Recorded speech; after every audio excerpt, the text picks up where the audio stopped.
सास का दहेज। स्नेहा के बेटे की शादी शिल्पी से होती है। शिल्पी दहेज में हर सामान लेकर आती है जो पहले से ही स्नेहा के घर होता है। ये सामान स्नेहा के पापा ने उसे दिया था।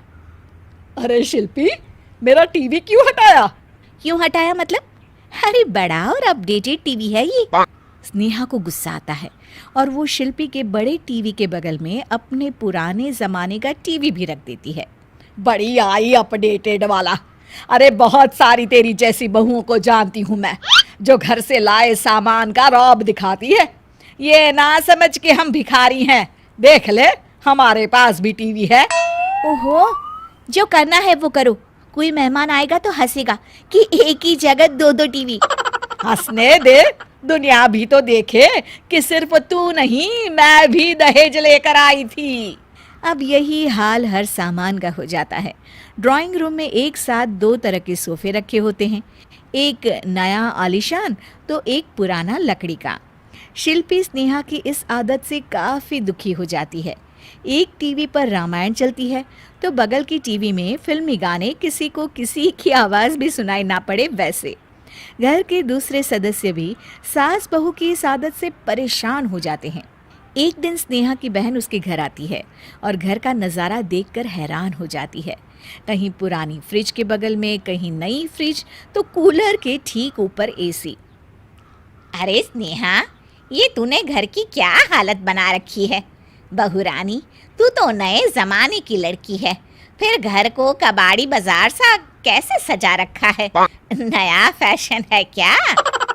देखिए ना मौसी, माँ जी अपना पुराना सामान निकालना ही नहीं चाहती। वो सोचती है कि उनका ही सामान घर में रहेगा।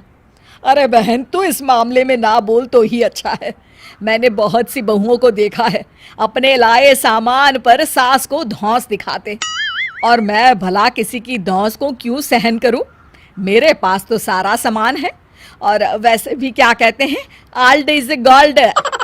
अब क्या था, शिल्पी ये सुनते ही भड़कती है और जोर जोर से चिल्लाने लगती है। वाह माँ जी वाह, जरा अपना सोफा तो देखिए, ऐसा लग रहा है खुदाई से निकला है लकड़ी का। और मेरा सोफा देखिए कैसे लेदर की चमक और गुदगुदा सा है। अरे आपका तो पुराना धुराना सा है। शिल्पी देख, मेरे पिताजी ने जो दिया है वो उनकी निशानी है, उसके बारे में मत बोल। तू तेरा सामान ले जाकर अपने कमरे में रख ले। क्यों क्यों? मैं अपना सामान क्यों कमरे में रखूं? और जो मेरे ससुराल आए वो यही कहे, ओ कितना ओल्ड फैशन घर है। दोनों की बहसा बहसी में मौसी सर पकड़ लेती है। तुम दोनों जब देखो तब लड़ती रहती हो। मैं तो चली किचन में बादाम का शरबत बनाने। सुन, बादाम का सिलबट्टा जो मेरी माँ ने दिया था उसमें पीस लेना।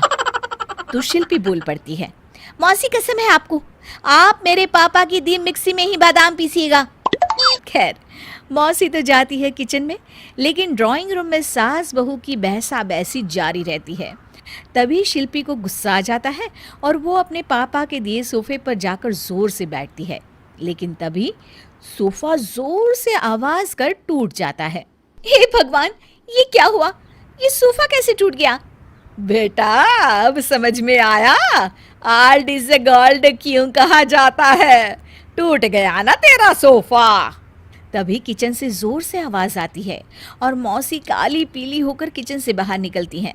शिल्पी, तुम्हारी कसम के चक्कर में मैंने बादाम के लिए मिक्सी का उपयोग किया था, लेकिन जैसे ही प्लग ऑन किया, अरे मेरा ये हाल हो गया। और भरोसा करो आजकल की चीजों पर। मैंने तो कहा था तुझसे, माँ की सिलबट्टे पर बादाम को पीसती तो तेरा ये हाल ना होता और स्वाद का स्वाद बरकरार रहता। अरे जब सब चीजें घर में थी तो क्या जरूरत थी तेरे पापा को सामान देने की? वैसे भी बहू, आजकल दहेज वही मांगता है जिनकी खुद की काबिलियत नहीं होती। आप ठीक कह रही हैं माँ जी। मेरे लिए ये सौभाग्य की बात थी कि आप लोगों ने पापा से कोई डिमांड नहीं की थी, लेकिन मैं आपको समझ ही नहीं पाई। मुझे माफ़ करिए। अब इस घर में नई चीज़ तभी आएगी जब पुरानी खराब हो जाएगी।